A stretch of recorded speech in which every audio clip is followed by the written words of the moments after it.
ده الكرواسون العادي اللي انت بتجيبه من فرن السفينه. المانجو النهارده هيودوا لك في حته تاسعه. تعالى شوف المفاجاه. بس قبل ما اوريك المفاجاه، لو لسه ما عملتش فولو دوس على علامه الزائد دي كده عشان تشوف الفيديوهات الجديده اول ما تنزل. ودي يا مانجو.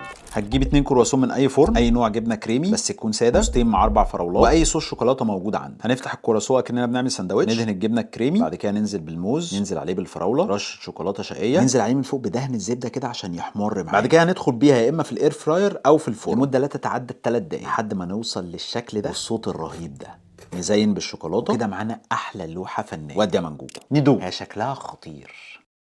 الله يا منجوجه. هي القطمه الاولى كانت عشوائيه شويه، محتاجه تتاكل بالشوكه والسكينه. هي الكرواسونات تحسها راحت على ايجي. طعمها حلو بس وجود الجبنه فيها ريسكي، خطر. لو انت من الناس اللي ما بتحبش التشيز كيك ممكن تستغنى عن الجبنه لانها مش تعجبك، لكن ميكس مع بعضه الجبنه على الشوكولاته على الموز على الفراوله الموضوع استكى قوي. يعني حلوه منجوجه حلوه، بس لو انا عملتها تاني هشيل الجبنه واحط مكانها كريم شانتيه كده تبقى فوق السحاب. يلا انتوا كمان لازم يكون عندكم الجرأه ان انتوا تجربوا حاجات جديده. اسيبك تشغل دماغك.